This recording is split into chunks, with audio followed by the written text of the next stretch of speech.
October the 1st, year 2003, here in Garden Grove. And our speaker tonight is Jordan Maxwell. He's been here before. I think it was around a year ago. And he's tonight on the subject that he knows so well, which is secret societies, hidden word meanings, and their influence on world events. Jordan Maxwell is responsible for bringing David Icke, I-E-C-K-E, I believe it's spelled, over here from England in about 1994. There's a lot of his materials over there on that particular, the middle table. And Jordan is very knowledgeable in these areas. He's been a researcher since 1959 in this field, in the occult and religious philosophy area. As you can see, he's got a number of slides here to show us tonight. And he's conducted dozens of intensive seminars all around the country. And he has his own radio talk show. And he's guested on more than 600 radio shows. He really knows his business. So let's have a warm Orange County welcome for Jordan Maxwell.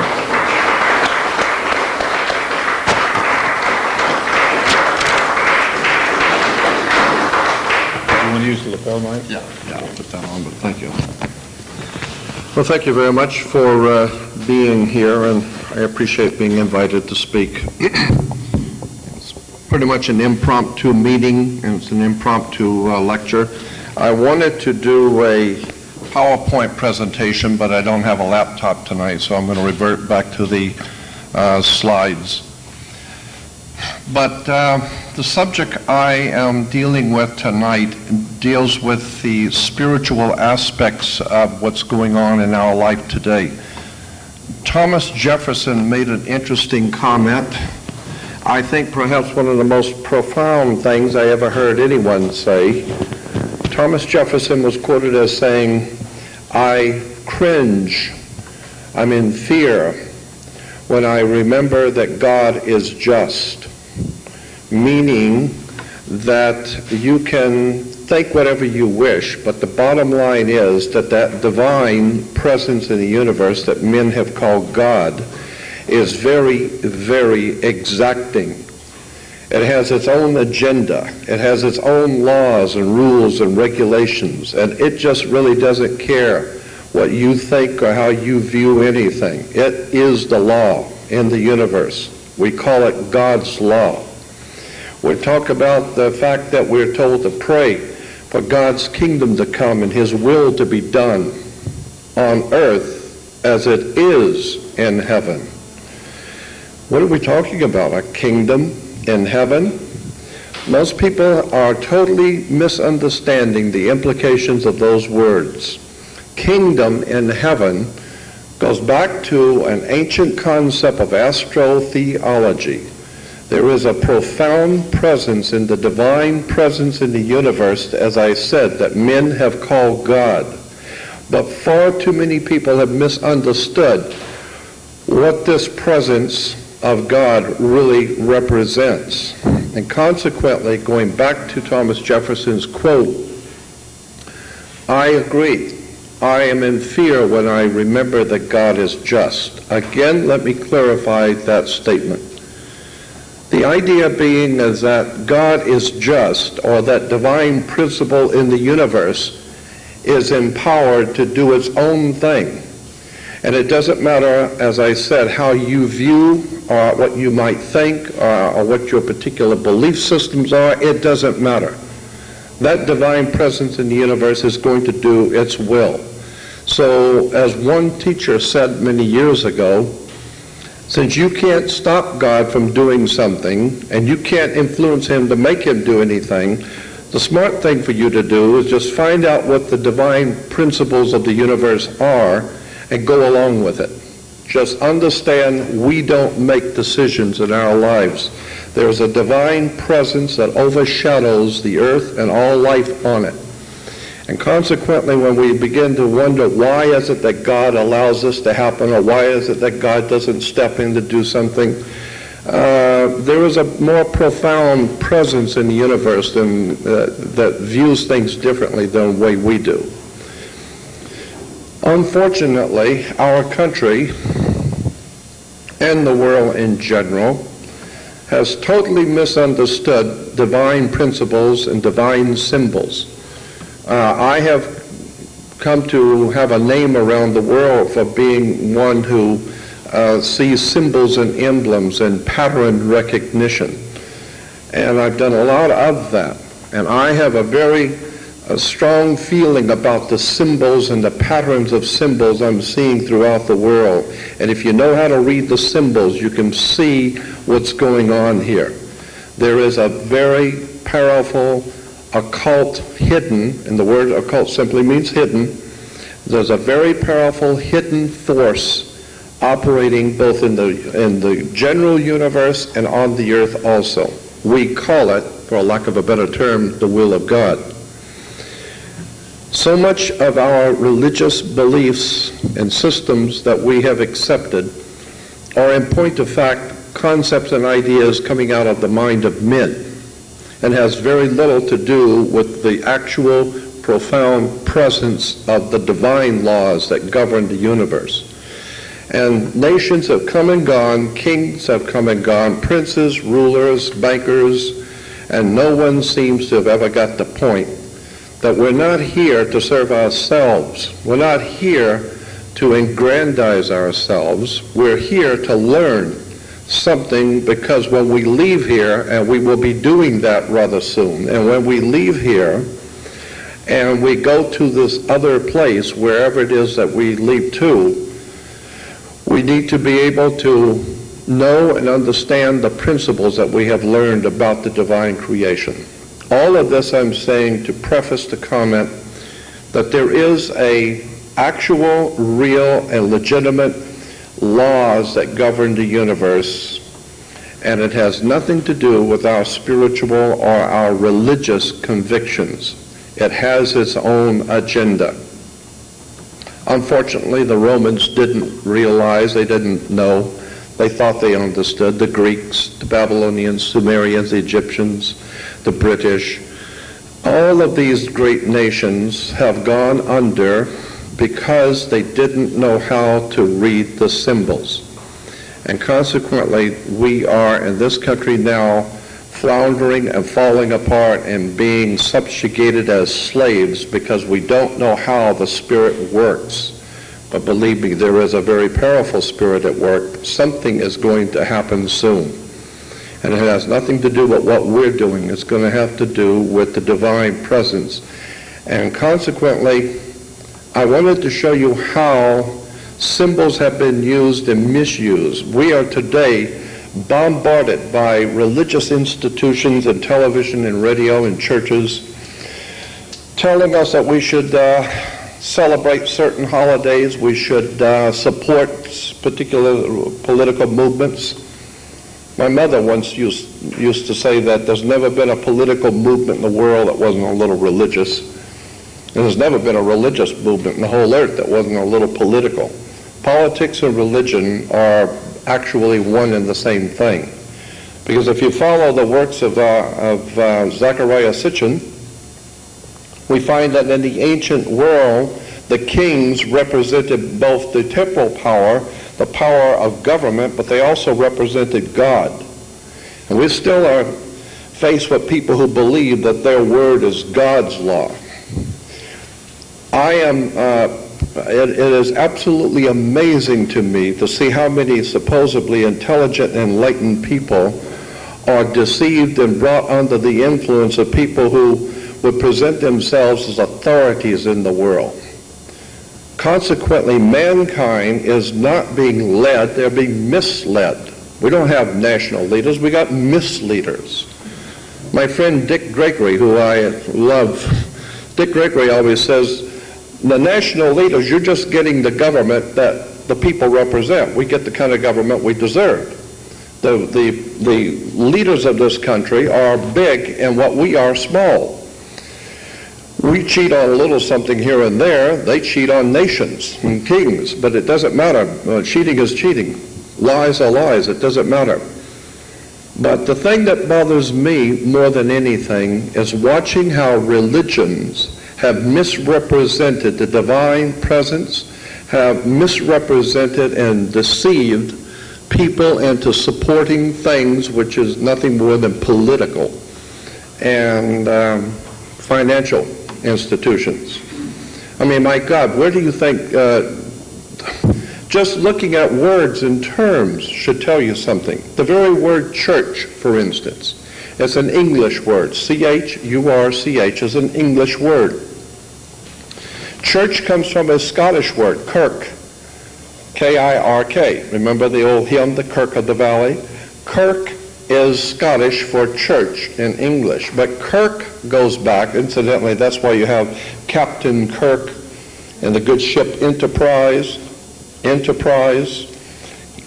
Captain Kirk.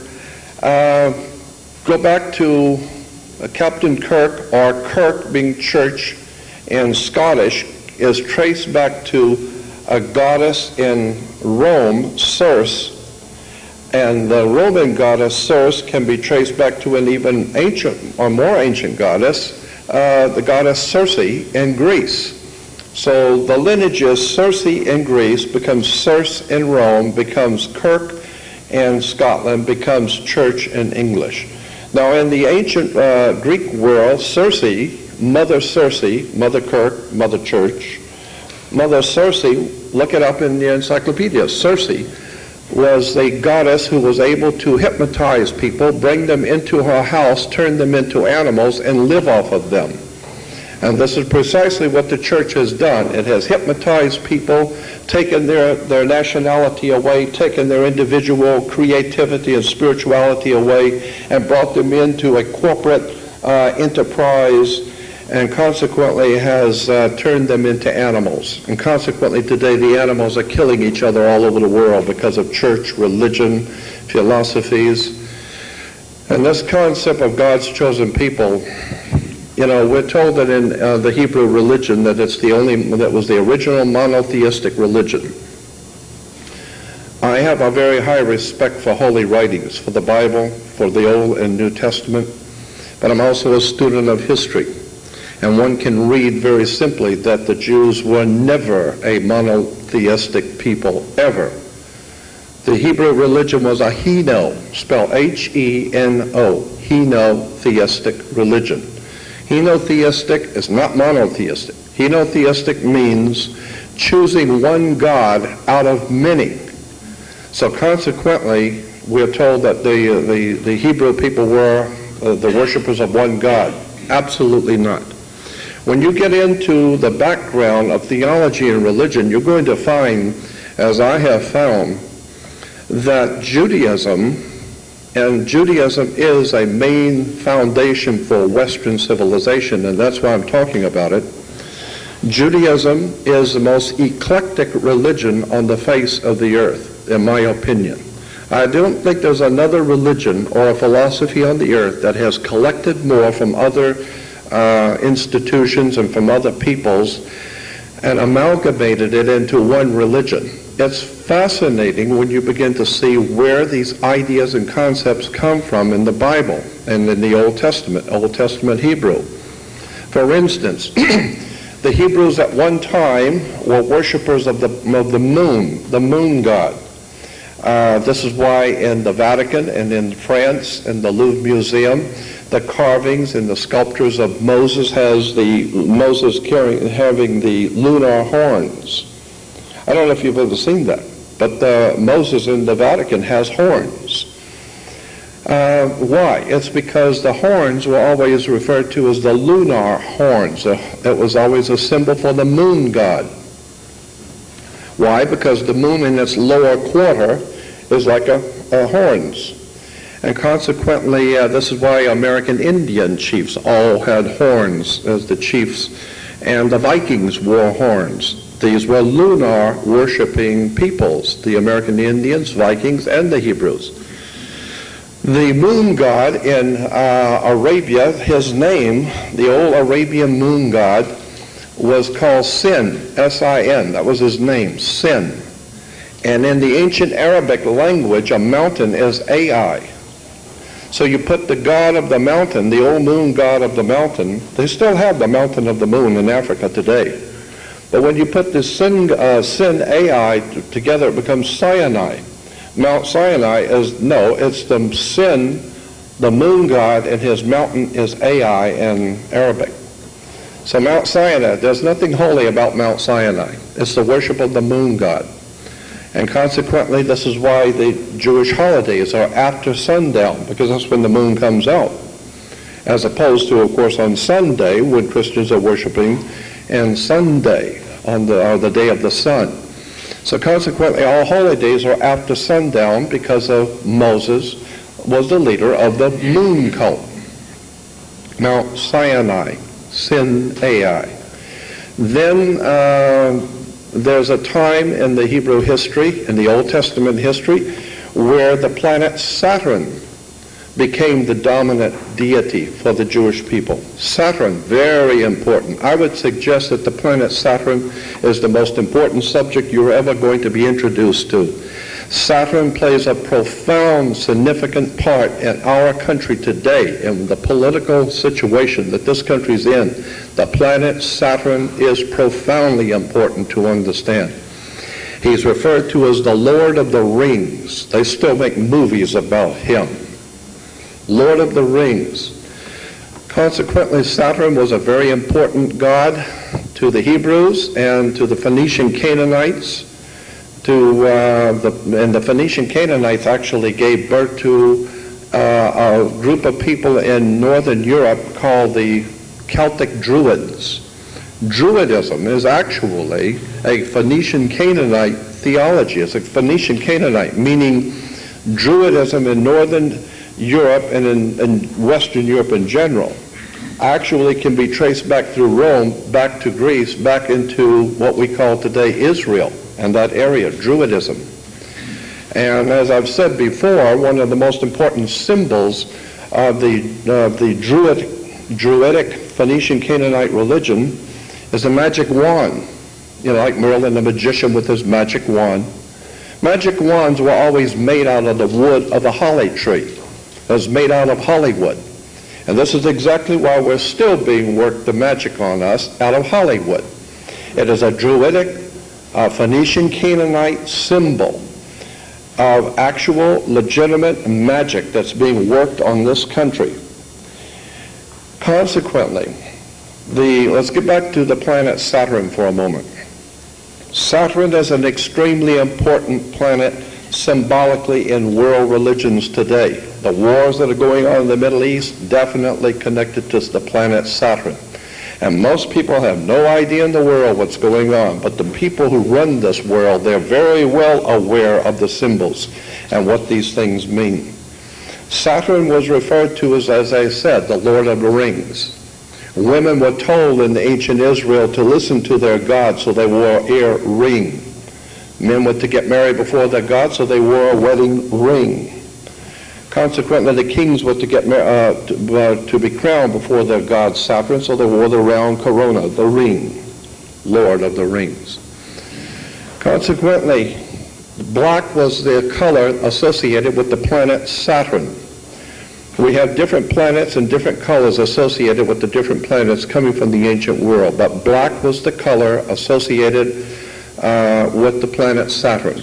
So therefore all the priests would wear black robes, just as Catholic priests wear black robes, judges wear black robes, rabbis wear black robes. Young people graduating from university and college, they come out wearing a black robe. Black robes. Somebody better go back and do your homework. You know what a black robe represents and why judges wear black robes? And consequently, when you graduate from university, it's a Saturnalian event. Saturn is the great teacher, the inhibitor. Incidentally, Saturn was referred to as the inhibitor, one who holds you back and teaches you a lesson. So he holds you back and inhibits you and inhibits your movement. He arrests your movement. So consequently, the Hebrews said, since he's always inhibiting you, and since we go to Temple on Saturn's day, why don't we just do nothing on Saturday? And that's why today there's something called a Sabbath, in which you do nothing from Friday sundown to Saturday sundown. Is called Sabbath. But Sabbath is actually based on a Phoenician word, Shabbath. And Shabbath is based on an old ancient Sumerian word for Saturn. Saturn was called Shabbath, and the worship of Saturn was called the Sabbath. So consequently, when you hear that there's a very important occasion, the Sabbath, it's very important if you're worshiping the planet Saturn. Wake up. It's very important if you're worshiping the moon to have your holidays after sundown. Saturn was referred to as El in the old Phoenician language, El. El was the planet Saturn. Today, if you are promoting the worship of Saturn, you're referred to as an elder. How did you get to be an elder? You got elected. How did you get elected, and what comes from being elected? Well, you become now one of the elites. You're one of the elites because you're now elevated in society. Look up these words and these terms. Consequently, you have priests and ministers roaming around with their black robes and talking about how we should support Israel. The ancient Phoenician Canaanite peoples, called the Hyksos, were in Egypt. The Hyksos people were in Egypt. Today we refer to them as the Hebrew people. And at the time of the Hyksos were in Egypt, Isis, I-S-I-S, was a goddess in Egypt. I-S-I-S, Isis. And consequently, one of the pharaohs came along, I think it was Tutankhamun's father, King Pharaoh Akhenaten, and he changed the whole worship of Isis, female divine wisdom, to the new god, the sun. And he called the sun Amun-Ra, from which we get the word sun ray, Amun-Ra, Amun-Ra. So now you have Amen-Ra or Amun-Ra. Incidentally, this is why Christians say amen in church, because the sun was called Amen-Ra, Amen-Ra. And the Egyptians said nobody can talk to God. No one ever has seen God. But you can talk to his son, who will take the message to him. And so therefore, at the end of their prayers in Egypt, they would say Amen, because it was Amun-Ra, the God's son, the light of the world, who takes the message to his father. So consequently, we had Isis. And then we have the complete destruction of the worship of Isis, and brought in a new religion, as I said, Amun-Ra. And then when the Hyksos moved north into Palestine, they encountered the planet Saturn. Saturn, as I said, was called El. If you take the I-S, R-A for Ra, and E-L, it becomes Israel. Israel is Isis, Ra, and El. The three names of the esoteric languages of the world for the sun and for the ancient gods of the ancient world. So when you're going to send your money and give all of your support to Israel, just remember you're supporting a country that is filled, that's why it's called the Holy City. Jerusalem is referred to as the Holy City. Why the Holy City? It's because every kind of screwball, dim-witted religion that has ever been on the face of the earth has come out of Jerusalem. They've had child sacrifices, pornography, blood rituals, moon worship, Saturn worship, sun worship. My God, that whole area is filled with lunacy. It is today the center of world lunacy. And the secret societies and fraternal orders out of England, France, Germany, and America are manipulating the peoples of this world to support something called the reestablishment of Solomon's temple. If you understand that Solomon is simply the three words in the ancient languages for the sun. Sol, S-O-L, is Latin for the sun. Om is Hindu for the sun. And On, O-N, is the city of the sun in Egypt. The Greeks call it Heliopolis, but the Egyptians call the city of the sun On. That's why you flip a light switch on, because On was the city of the sun that brought light into the world. So Sol, Latin, Om, Hindu, On, Egyptian. Put it together, it becomes Solomon, or Solomon. There was no King Solomon. There was no King David. I even asked a Rabbi Marvin Entelman many years ago. He's probably gone now.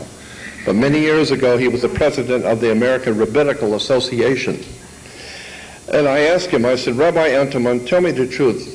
Did these people who actually in the Old Testament, did they really live? King Solomon, King David, Abraham, Isaac, Jacob, etc. And he said to me, look, it's a religion. The Catholics have got Father, Son, Holy Ghost. The Hindus have Brahma, Vishnu, Shiva. The Egyptians have Osiris, Isis, Horus. No, we're Jews. We got to have something too. I mean, it's just a religion, but we got to have something. So it's a triune God. It's always Brahma, Vishnu, Shiva. Osiris, Isis, Horus. Father, Son, Holy Spirit. It's always a triune God. So they came up with the idea of Abraham, Isaac, Jacob. There was no Abraham, Isaac, or Jacob. It's just a play on terms and symbols and words.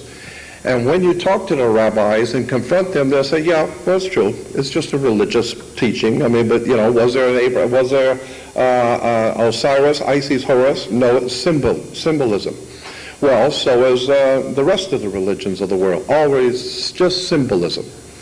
You will be surprised at how much the planet Saturn plays in world politics. Again, when kids graduate from university, incidentally, the word graduate comes from two words, gradually indoctrinate. So consequently, when you graduate, you come out with a square martyr board. The square martyr board, what is a martyr board? It's a board, it's a metal square with a handle so that you put cement on it when you're building with bricks. And it's called a martyr board. You're wearing the martyr board when you graduate from university. The martyr board is a symbol of masonry. This is why you go to college to get a degree. Consequently, you need to understand that all universities and colleges in the Western world operate under the Vatican. All universities and colleges. So if you want to save your money to send your kids to college, just remember you're sending them to a Jesuit, Catholic-dominated ancient Roman Empire system whereby your children are to gradually be indoctrinated into a system of religion, politics, and theology. So what you need to understand is that there is a whole symbolic world in which we live. And if you don't understand the symbols and the words and terms, you're never going to figure out how this stuff works. But none of this has anything to do with God or with the divine. Incidentally, God is merely the word dog spelled backwards. This is why churches have dogma. You need to remember that dogma, or God, spelled backwards is dog. Why? It goes back to Anubis in Egypt. Anubis was the dog, the god. Many of you remember seeing the dog in Egypt. That's Anubis. Sirius. The Hebrews were very big on the worship of Cyrus, or Osiris, which is where we get the word Osiris, from the star system of Sirius. This is where we get our word sir. Yes, sir. No, sir. From Sirius. Osiris. All of this I'm saying to bring you to a point where you can understand that religion and theology, for the most part in this world, are based on political and ancient secret societies and fraternal orders. And they are manipulating the entire human race today and laughing behind everyone's back. And consequently, I have watched this over the years. I've worked on television programs for CBS. I've worked on kinds of programs with these religious institutions. And I am amazed at how much people just don't know about how government really works. Let me give you an example. And symbols and words and how they're used. Why do you have to go to court? And, you know, everybody's scared to death because you got to go to court. You go to court because you play basketball on a court. You play tennis on a court. How do you play tennis on a court? You play with a racket. Why? Because the whole thing is a racket. They're using these terms purposely. It simply is using words. It's not by chance. So therefore you're in court. Well, the whole idea of the court is to put the ball back in the other guy's court. So this team picks up and they throw the ball over there. That team picks up and throws the ball back in the other guy's court. So it's a game going from one court to the other, And the idea is to see who wins, right? And the judge is wearing a black robe. He represents Saturn, the inhibitor, the law, the God's law. Incidentally, look at a law dictionary. Look up the word fas, F-A-S. Fas is a word in Latin for God's law, F-A-S, fas. Look it up in a dictionary. You will see that fascism or fascism is the law of God. What God? The Roman Caesar's God. Fascism, Marxism, Leninism, Nazism, totalitarianism. They consider themselves God's inhibitors. They are the ones who own the earth. God's law, fascism. Going back to the court, the judge wears a black robe. Why? Well, because he represents, like the judge represents, like the priest, like the rabbi, he represents the planet Saturn, the inhibitor. He sits on a bench. He rules from the bench. The word bench in Latin means bank. A bench is bank in Latin. And consequently, where do you find a bank? You find banks on both sides of a river. They're called river banks. And what does a river bank do? It directs the flow of the current sea. Consequently, this is why the juice coming out of the wall is called a circuit court. It's a whole thing has to do with Saturn, the god called El, who gets El elected, who puts you as one of the elites. You are now an elder. And why? Because now you have the juice. It's called electricity. Electricity is the juice that makes things work. The circuit court, the whole entire concept in government and religion and churches is the flow. Go with the flow of the symbols and the emblems. I am of the opinion that one day, somewhere along the line, this country is going to wake up and find out that it has been suckered into a new world order, which is directly traceable to the secret societies that were invented by the Jesuit order of the Catholic Church. I am totally convinced that what we call the New World Order is a Jesuit Catholic work. It has always operated. Keep in mind that the Catholic Church, and I was born Catholic, my mother died a Catholic, my family is all Catholic, so I'm not complaining or talking about the Catholic people, I'm talking about a corporation, an ancient empire. Rome has dominated Europe for 1,600 years. Rome dominated Europe. Europe has dominated the world, and the Pope dominates Rome. So consequently, the Holy Father has dominated for 1,600 years bloodshed, violence, anarchy. All of the most atrocious acts of inhumanity have been committed by the Roman Church as far back as the 4th, 5th, and 6th century. We know that the escapades of the popes, many of them were homosexuals, most of them were murderers. They were all offsprings of bankers. The entire Vatican system was a banking system. Today's Uniform Commercial Code is based on the old Vatican canon law. So once you understand, the church, government, politics are all interconnected, and the secret societies have been manipulating them all from day one. And I am of the opinion that there's never going to be a change in this country until people find out that there's a world of difference between being religious and being spiritual. And I believe that once you understand that the universe, that there are laws governing the universe, and once we get in tune with that, you're going to find out that God is still in control. We are not, but God is. I wanted to show you a few slides tonight because I got a lot of things I wanted to talk with you about. I wanted to do a PowerPoint presentation, but I don't have the laptop.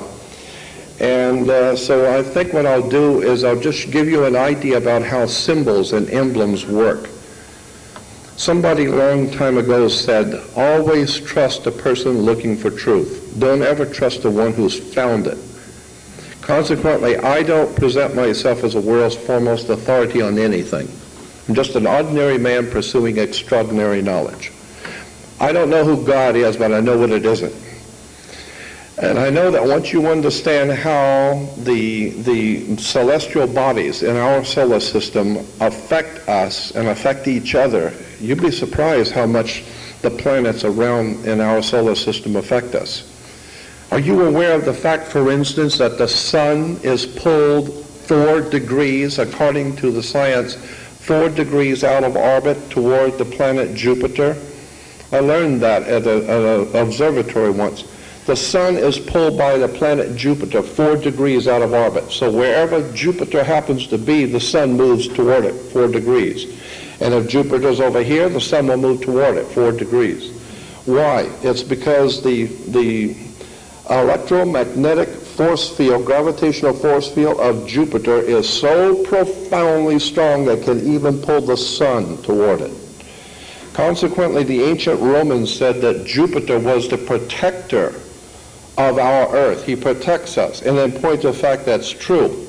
Because we're being told all the time by so-called scientists that, oh, we're waiting for a comet to hit the earth and a great meteor or something hitting the earth. When anyone who's got 500 brain cells and has done any research on the subject knows that the gravitational force field of Jupiter is so strong that anything coming into our solar system is going to be sucked right into Jupiter.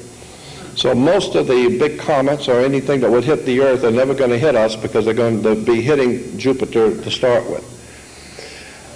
Incidentally, very interesting, the very word Jew in the ancient or in the King's Old English, if you go back to the Oxford Dictionary of the English language and look up the word J-E-W, it will tell you that in the King's Old English, J-E-W was spelled, Jew was spelled I-U.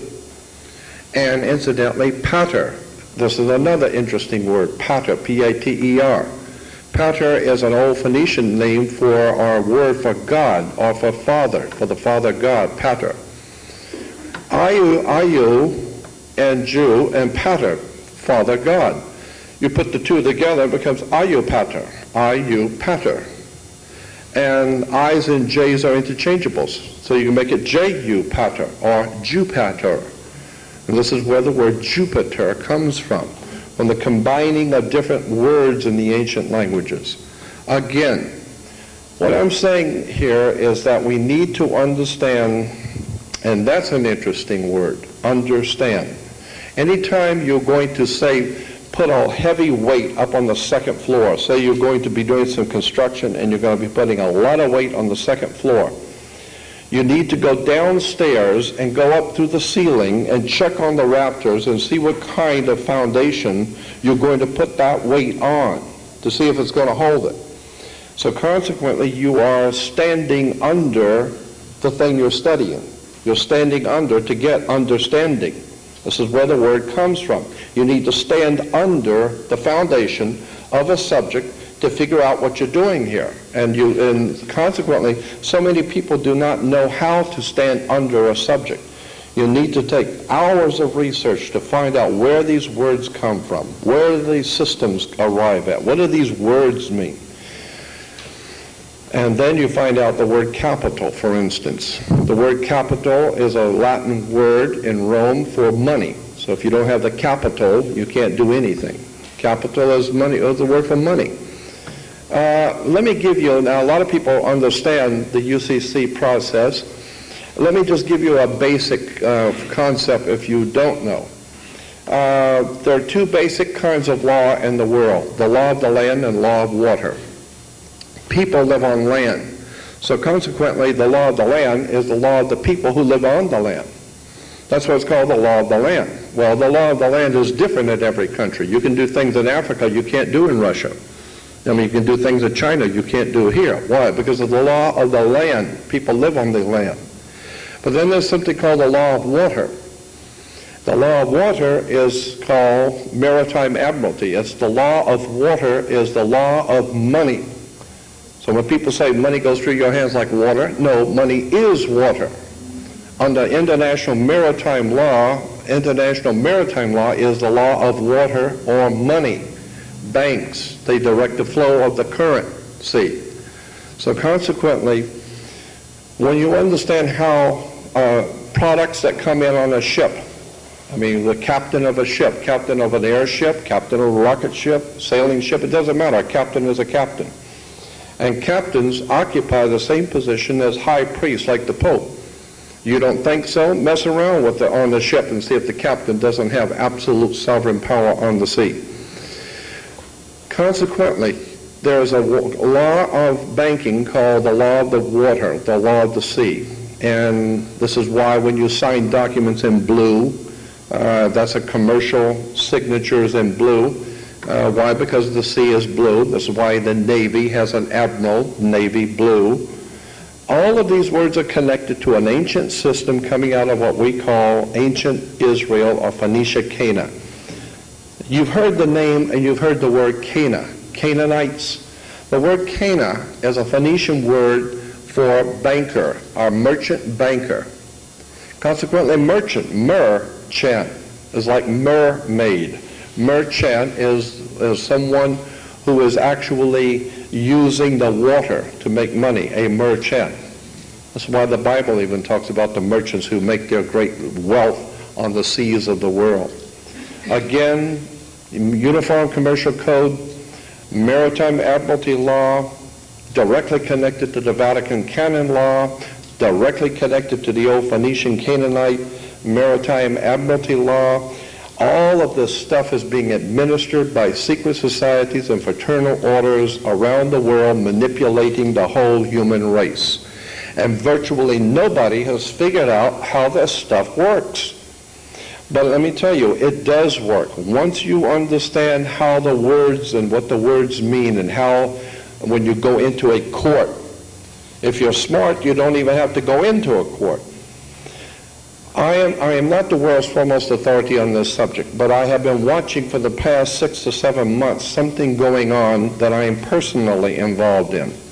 And I have been watching what's happening with this situation. And I have discovered, it has been told to me and explained to me, that when government comes after you, state, county, city, especially federal and big government, when they come after you for whatever reason, there are 4 things that you can do. 2 of them are very bad and 2 of them are good. The 4 things you can do, the first 2 are bad. The first thing you don't want to do is hire an attorney and fight the case. If you hire an attorney and fight the case, what you have done is you are dishonoring their charge. And that's why, like you said, when you plug something into the wall, you're going to get a charge. And so they're going to bring you into court to charge you. But if you hire an attorney, you have lost already. The moment you hire an attorney, you've lost, because it implies you're going to fight the charges. And once you fight the charges, you are now under their jurisdiction. You have now entered a fight. You've walked into the ring, and now you're going to be a part of the fight. And you've already lost. The second thing that you don't want to do is ignore the charge. Whatever they send you in paperwork, they're going to do this or that, and they're charging you with this or that. You don't want to ignore it. You want to answer it. But you don't want to hire an attorney to fight it, because you've lost when you do. The 2 things that you do need to do, or you need to know about, is you accept what they're saying, that they're charging you with. You accept it. And it's called a conditional acceptance. And I'm not the authority on this. I've just found this out within the last couple of months. And I don't have all of the details on it, but it is very important that you need to understand. And I've got the experts who have been looking at this and who have been working with this, and it's working. When you accept whatever the government says you've done, on the condition, you can turn around and use that acceptance, and with your what is called a exemption under the Uniform Commercial Code, and consequently you can accept whatever they are charging you with and pay it off with your UCC exemption. I don't know how all of this works, but I've been watching it happening, and I understand that it is working. And so I've got some videos from the people who have given lectures on this subject of how government and courts really work. So I'm going to make that available pretty soon so that you can study it for yourself. I just think it's a very interesting the way courts and governments actually work. Without taking too much more of your time, I'm going to do a few slides because I want to get back to the point of how symbols work, what these terms and symbols mean, and show you how we are being misled and deceived by accepting certain political and religious concepts. Because as far as I'm concerned, it's absolutely outrageous that the human family should bow down its knees to man-made religions and man-made governments when, in point of fact, God has not asked you to bow down to anything or be under anything or be under any government. I don't consider myself subject to any man, any government at all, period. I believe that the God that created us, the ones who have created us, have given us the earth to live on, and we are not to be under or cowardly be under any domination by anyone. Yet I abhor the idea of somebody telling me that the authorities, the very word authority is abhorrent to me. Where do you come off of being an authority? My God is my authority. I don't need your authority. The word authority comes from the word author. You haven't authored anything. Your scribbling comes from your scribes who scribble scripture and who scribble scripts. This is why in Hollywood you have script writers. Script writers are writing scripts. They're called scribblers who scribble scripts. Think about Hollywood. Think about how this stuff works. You've got people with big money who intend to manipulate and exploit you. They hire people to act like humans. They're not real humans, they just look like humans, and they are scripted. They are told exactly what to say and how to say it, just like a president has his speech writers. So they give you a speech, they give you something to say, and then they're going to put you on film and have a director to make sure you say it just the right way. So they have a director, they have the lights, and they have you say what they want you to say the way they want you to say it, so that it looks like you're actually human, and it looks like you actually care. And it's a very emotional scene. Of course, after the lights go off and they say, cut, he's back to his boyfriend and smoking his dope and whatever else they're doing, and they couldn't care less about the human family. As far as they're concerned, we are all cattle, chattel property, nothing but to be entertained. So consequently, once you see how Hollywood puts together motion pictures, television, and it is a world of illusion, lies, deception, most of the people in Hollywood know that. There was a man named Stanley Kubrick who produced and directed his last movie called Eyes Wide Shut. The movie Eyes Wide Shut, I think, from what indications I've received out of Hollywood, he died because of that film. I think he was assassinated because of that film, and I think he knew that his days were cut short. You need to get the movie, rent it and watch it, Eyes Wide Shut by Stanley Kubrick. Because in the movie he shows how very sophisticated, wealthy, intelligent elites actually live, what their secret societies, blood sacrifices, murder, rape, pornography, killing. But on the surface, they are very important-looking people. They have nice suits, and they look good on television. And behind the scenes, they're murderous. And that's what the movie was called, Eyes Wide Shut, because that's exactly what America is doing. It's looking at these politicians and religious leaders with their eyes wide shut.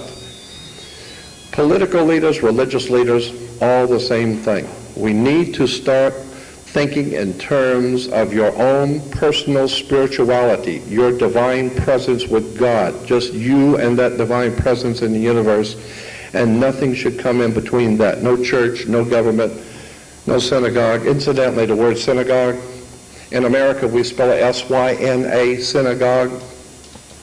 But if you go to Egypt, it's not spelled that way. In Egypt, it's S-I-N-A-G-O-G.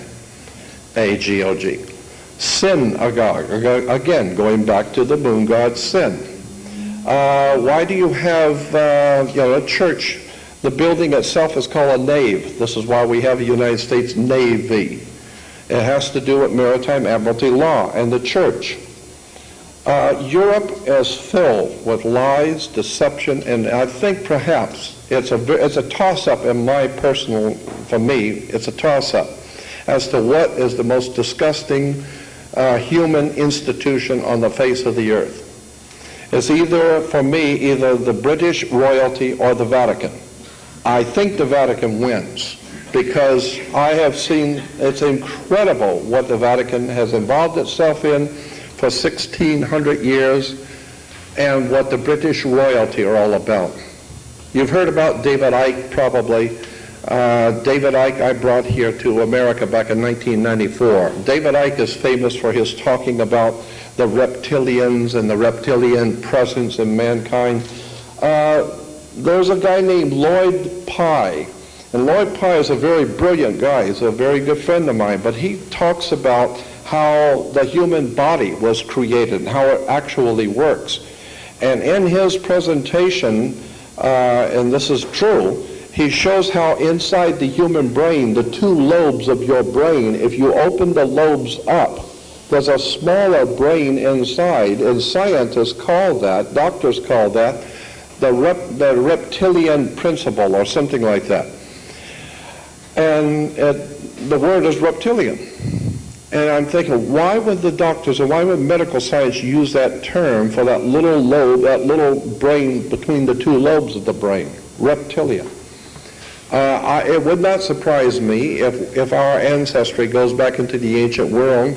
Michael Cremo is a brilliant guy who has been working for many years trying to show people that things, artifacts that have been found on the earth, artifacts that are at least 4 billion years old. They're finding things in South Africa, way, way down, thousands of feet down, carvings of little steel ball bearings kind of things, and they've got chiseling marks around them, all of them identical, and it's found in strata so far down, they are saying it's at least 4 billion years old, the strata. So somebody was here messing around with these little ball bearings 4 billion years ago. I am of the opinion that this human race that we're a part of is of extremely ancient creation. It's been around for millions and millions of years. When we see in Israel today, I mean, there's so many things I'd like to talk with you about, but especially when we see in Israel today the archaeologists, these paid lackeys of the system that get their grant from the government to go out and dig in the sand and make themselves look important. And they're down there, and they dig down about 6 or 8 feet, and they found some little pottery, and there's a big thing on TV, and that's an archaeologist. No. My feeling is, off the coast of England in the North Sea, when they're drilling for oil, the oil drills go down, all the way down to the bottom of the Atlantic Ocean, and then they start cutting into the ocean floor to go all the way down to the oil on the North Shore off the coast of England. 1,000 feet down under the Atlantic Ocean, they're bringing up, because they're sucking up the material inside this thing that's cutting, this round pole that's cutting into the earth, the stuff that's coming up through it. They're finding artifacts, human-made artifacts, or someone-made artifacts, 1,000 feet under the Atlantic Ocean are artifacts. Somebody better do their homework and start looking at this, because it just don't fit with the Bible unless we're misreading the scriptures. And if you go back to Genesis 1:1, it says, in the beginning God created the heavens and the earth. That's not what it says in the original Hebrew. It doesn't say that. And then Genesis 1, well, what it does say, Genesis 1:1, is in the beginning the gods, Elohim, the gods, more than one, plural. The gods created the heavens and the earth. Genesis 1:2, it says, and the earth was without form and void. No, it doesn't say that in Hebrew. The word is tohu vohu. And the words are in Hebrew tohu bohu, which means, instead of reading it, the earth became a waste. No, the earth was without form and void. Tohu vohu is the earth became a waste and a desolation. Was not without form and void, but became a waste and a desolation. And in all the Hebrew Bibles, you see it. And in the Jewish reference works, you see it. Genesis 1:2 is misstated in the King James Bible. So I'm saying between Genesis 1:1, when the gods, in the plural, created the heavens and the earth, and Genesis 1:2 could be hundreds of millions of years. And as called, and many of the scholars in the field of biblical archaeology know that there's a world of difference between Genesis 1:1 and 1:2. The human family could be millions of years old. I am totally convinced for my own self, that we are the product of a higher intelligence in the universe. I don't think that for 1 minute that we just evolved here. The evolution makes no common sense to anyone who thinks very deeply on it. I mean, what was one eye doing while the other eye was evolving? How come everything is balanced? I mean, fish have two eyes, just like all other animals have two eyes. The whole entire earth reeks of design. Somebody has been designing something for a long time. And once you begin to see how the human history, ancient history, is telling us something about who is in charge here, I believe that there is, in point of fact, right now on the earth, for a lack of a better term to describe it, extraterrestrial life forms. I'm totally convinced that they're here. I am totally convinced, too, for myself, that these extraterrestrial life forms are the exact same thing that the King James Bible is talking about when it says, in the beginning God created the heavens and the earth. Elohim. Elohim is not God. El is God in the old Phoenician language, and Elohim is like putting an S on the end of a word. We have C-A-R or C-A-R-S, making it plural. Well, in the old Phoenician or Hebrew language, El is God, but Elohim is plural. And so consequently, in the beginning, Elohim, or the gods, created the heavens and the earth. And then later on in Genesis 1:2, it says, and the gods said, come, let us make man in our image, after our likeness. What do you mean, come, let us? Was God talking to himself? Consequently, you begin to see how there's a lot hidden in the Old Testament that they haven't told you about yet. But the ancient rabbis knew it, and they talked about the presence of the gods here on earth, whoever they are.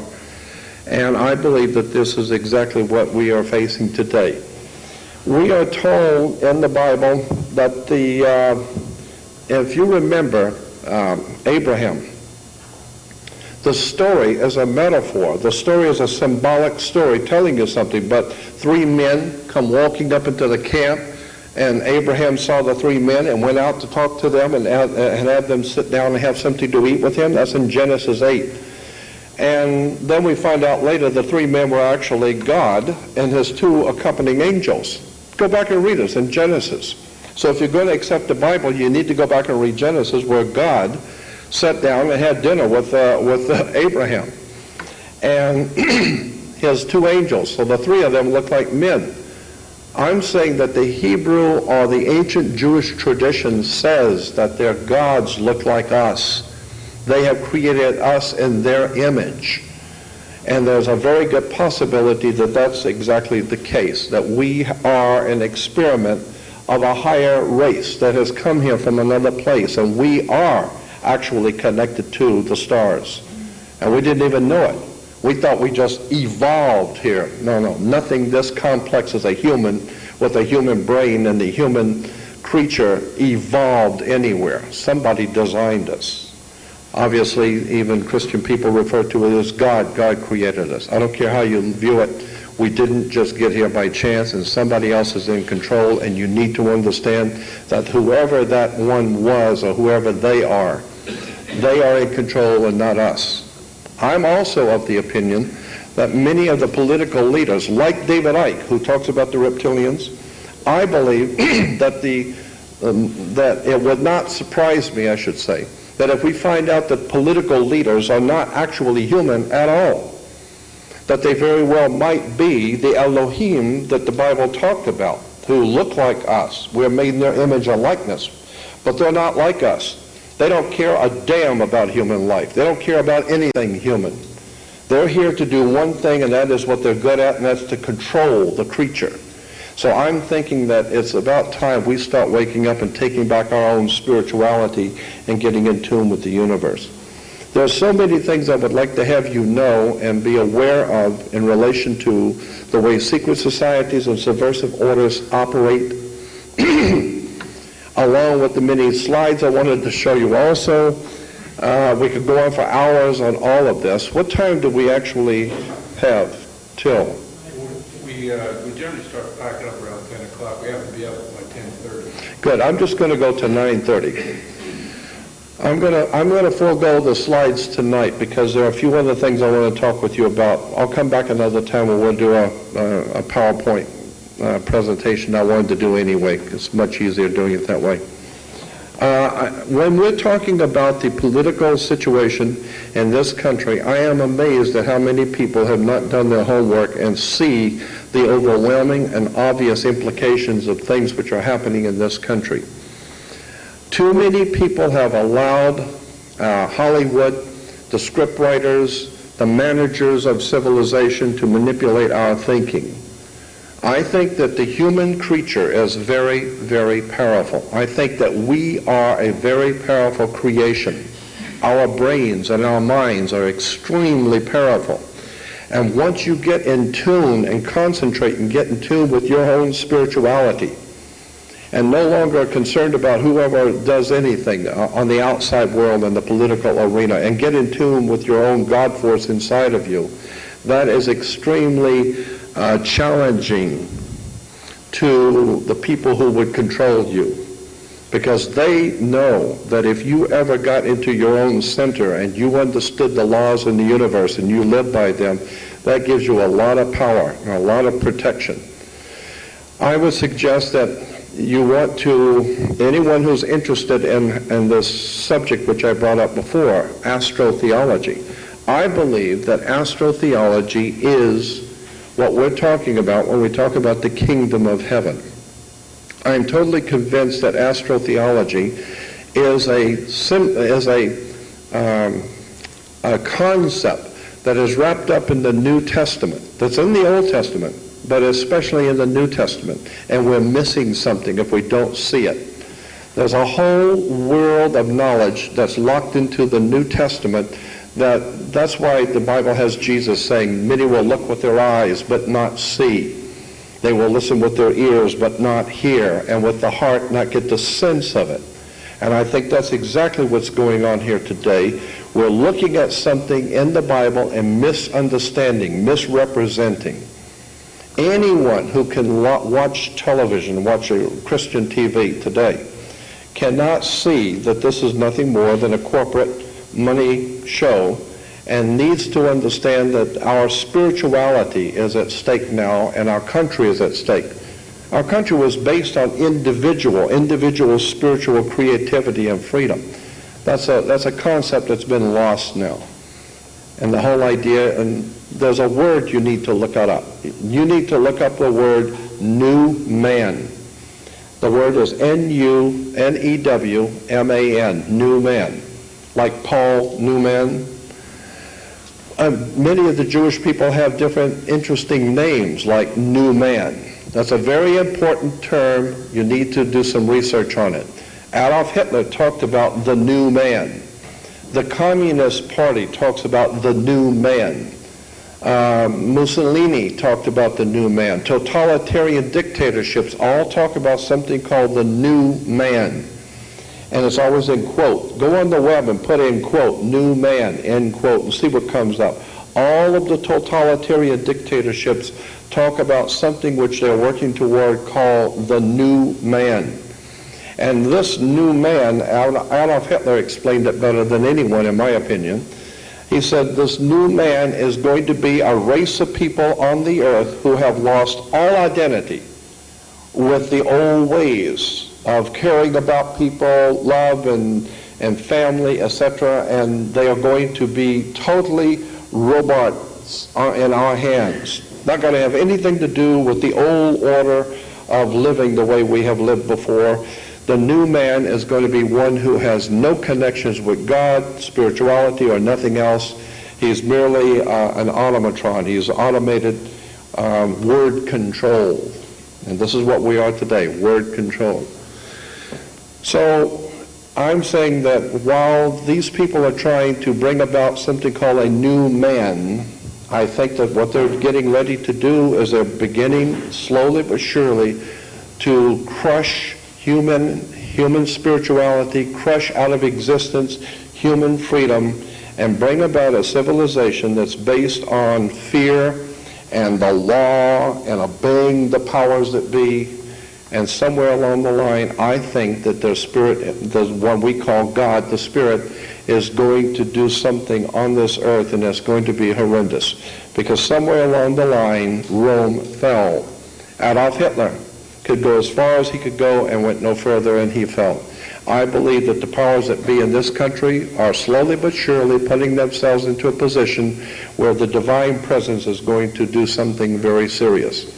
This country is going to pay a terrible price for what we have allowed to happen. And the people are going to pay. And when you look around at the people who are going to pay, just remember this is the way it was in the Roman Empire. It was in all the other ancient empires. It doesn't matter. God is not one to be mocked. What you sow, you reap. There will come a day when this country is going to pay the price for what it has allowed to become and what the people have allowed themselves to become. So I think in conclusion, I would say that your need to become spiritually in tune with the rest of civilization, with the universe, is very important. And I think the way to do this is to quietly, and this is the way I have done it, and I've seen it work over and over, is quietly talk to the Spirit that is around you continually, this God force which is around you. Somehow or another it hears you, and somehow or another it deals with you. And consequently, I would suggest you talk to it, ask it to protect you, to help you, to open up your eyes, to see what you need to see, to why you're here, where you're going. You'd be surprised what that kind of thing will do. It's a very powerful force that's around you. It's called the God force. There are many, many different words can be used for it. I call it the Spirit. I'm suggesting that what we need to do is become more spiritual and get totally away from this whole manipulation of the human family, this new man that they're planning on having, because somewhere along the line I think this whole thing is going to collapse, and when it does, it's going to be a time when we have to depend on our connection with the Spirit to protect us. I see this coming very soon. I want to thank you because I will be able to come back another time and do a better presentation with slides. There's so many things I would like to say to you tonight. One other point I wanted to make. I have some videos. I have a video of a television show, and maybe you didn't know about this. This is a TV show. I taped it off of television back in February of 2001. This is about 7 or 8 months before 9/11. And there was a movie, a motion picture, an hour movie about how the president and his cabinet got together and they planned on knocking down the World Trade Center with 2 767 jets, blame it on the Arabs, and bring about a world war. And the whole movie is about how the 767s are flying into the World Trade Center and how it's all been planned. It was a movie. It was called The Lone Gunman. I cannot believe it. 8 months, 7 months before it actually happened, there was a motion picture on television called The Lone Gunman, in which the president with all of his cabinet are planning on flying 2 767s into the World Trade Center. Incredible stuff. Again, that's Hollywood. They're telling you something. They're manipulating you with stories. This whole thing with Twin Towers. The Twin Towers, very important. This last, what is this last movie? What was the movie? It's called The Twin Towers. There's a new movie out called Twin Towers. Yeah, Lord of the Rings. The newest movie, Lord of the Rings, is subtitled The Twin Towers. Hollywood. What you need to know is that those twin towers represents Jacob and Boaz in the Bible. It goes back to Jacob and Boaz, the twin towers that were in all the way back to Samaria, Babylonia, Phoenicia, Canaan, Egypt, and to Greece and to Rome. Always there were twin towers. This whole idea of twin towers, this is why you see all of the different churches always have twin towers. There's a whole symbolism just in the concept of twin towers. So you need to understand we're being manipulated and exploited, and I, for one, have had enough. And I want to thank you for hearing me.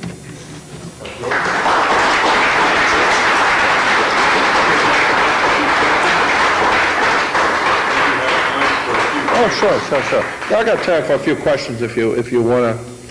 It doesn't mean I know the answer, but I'll entertain the question anyway. If you have any questions. You talk about secret societies.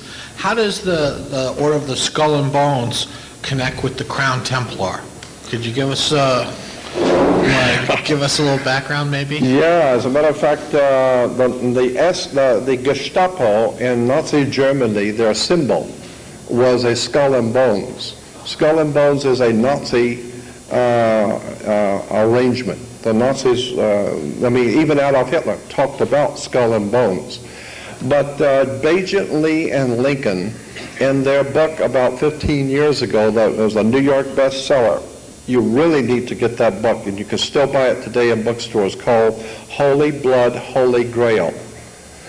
Holy Blood, Holy Grail talked about skull and bones, but not like the Skull and Bones Society that the president belongs to, but the real skull and bones symbol. It goes back to the Knights Templar, Masonic Order, skull and bones.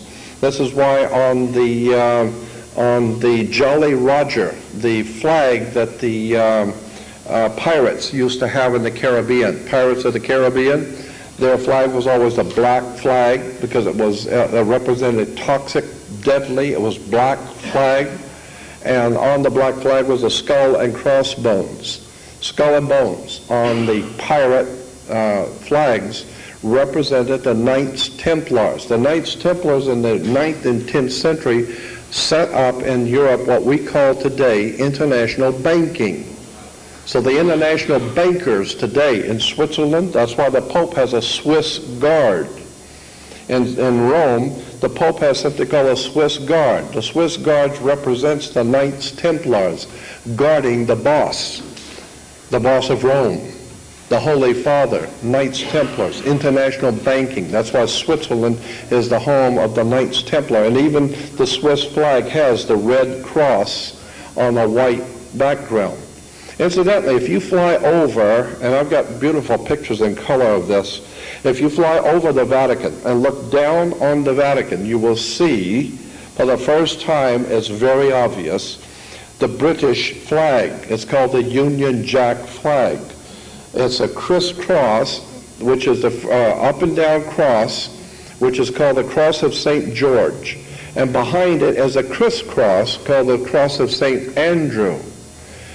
You put the two crosses together, crisscross and the straight cross, and it becomes a double cross. And that's why the British have been double-crossing people for years. That's where the word comes from.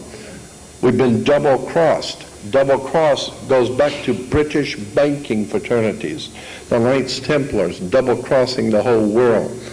Switzerland, very interesting place. Switzerland has the Knights Templar cross. That's why today you have organizations called the American Red Cross, Wake Up Red Cross.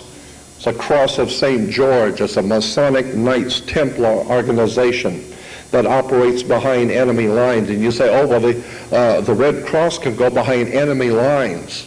Of course the Red Cross can go behind enemy lines. They are the enemy. They're financing the enemy. They're financing both sides. That's why it's called the Red Cross, the Cross of St. George, which is the Swiss national symbol in Switzerland for the banks in Switzerland.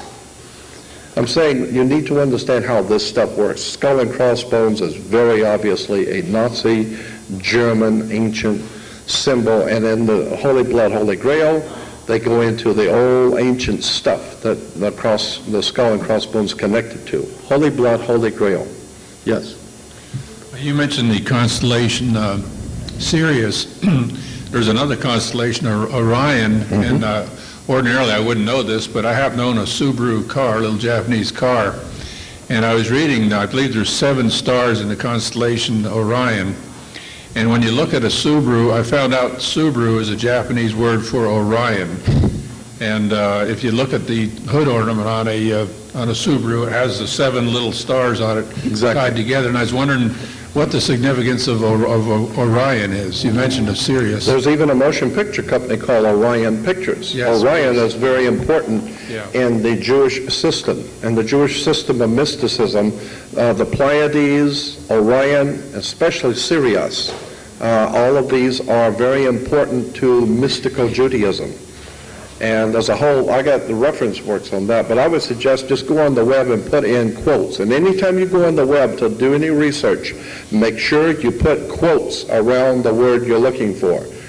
If you put in Orion is one thing, but if you put quote, Orion, end quote, then it will go directly to where that word is used the way you're looking for it. So always put quotes around whatever it is you're looking for on the internet. Orion, very important. Go on the web because there's a lot of material on Jewish mysticism connected to Orion. That's why it's Orion Pictures. I had one other one. You mentioned the word mir, which there's a song, La Mir. Does that mean the sea? Yeah. You mentioned M-E-R. merchant. M-E-R is merchants. Mer, So I guess M-E-R is sea, isn't it? Yeah. S-E-A. Mir is a Phoenician Canaanite word. Incidentally, keep this in mind. When you hear the term Hebrew, the word Hebrew, or Hebrew language, you say, well, so-and-so means this in Hebrew, or means that in Hebrew, or in Hebrew it says this or that. When you hear that term Hebrew, understand there is no such a thing as a Hebrew language. What we call the Hebrew language is a Phoenician Canaanite language which is spoken by Hebrews. It's like in America, we speak American. No, we speak English. We are Americans, but we don't speak American, we speak English. English comes from England, not America. So the Americans speak English, but we don't speak American. The same thing, Hebrews don't speak Hebrew, they speak Phoenician Canaanite. It's the Phoenician language which we call, for lack of a better term, Hebrew. So there is no such a thing as a Hebrew language. As a matter of fact, if you go to the Jewish encyclopedias and look up Hebrew language, it traces it back to Phoenicia, to Canaanite language, Phoenician language, and I said, it was very obvious what's going on here. There is no Hebrew language. And so much of what, and I could have gone on talking about the ancient Hebrew religion, Zoroastrianism. Probably one of the most important influences on Judaism in the world today is Zoroastrianism. And Zoroastrianism comes from Iraq. Iraq is the home of Zoroastrianism, and Zoroastrianism dominates Judaism. Almost all the teachings in Judaism come from Zoroastrianism in Iraq. I think it's awful interesting that today Iraq is now being plundered under. I wonder why. All of the teachings in Judaism can be traced back to Iraq. That's very interesting in my opinion. Yes? Within the New World Order movement, there's something called the New Age movement also. Yeah. Mm-hmm. They talk about the age of Aquarius, the dawning of a new age.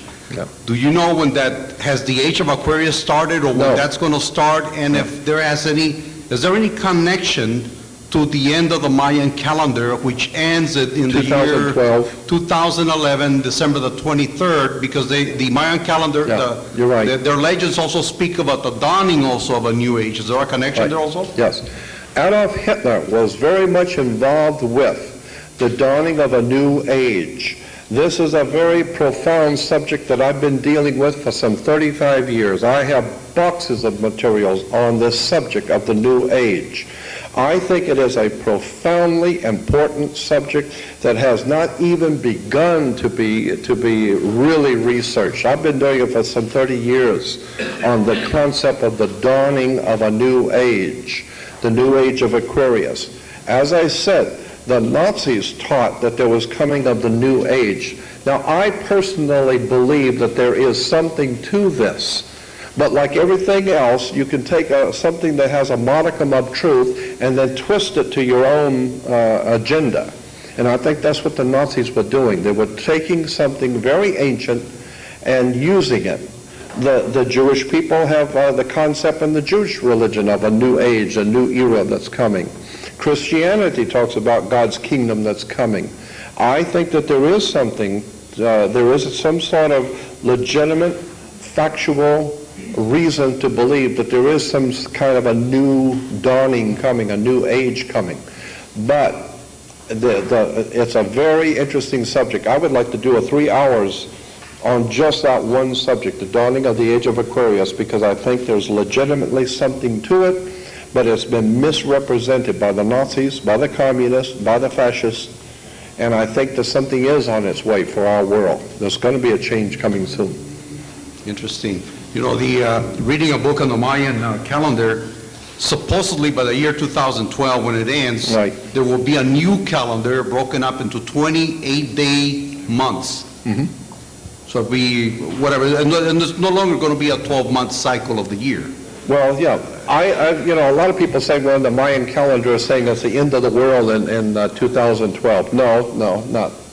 I mean, that's, even in Christianity, you hear that term, end of the world. The word world was mistranslated. The word in Greek was aeon, A-E-O-N, aeon. Aeon is mistranslated world. In point of fact, it doesn't mean world, it means age. So Jesus said, I will be with you to the end of the world. No, I will be with you to the end of the aeon. I will be with you to the end of the age. The concept of what we call the new age is in the New Testament. The New Testament is a new age document talking about a coming new age, a new kingdom.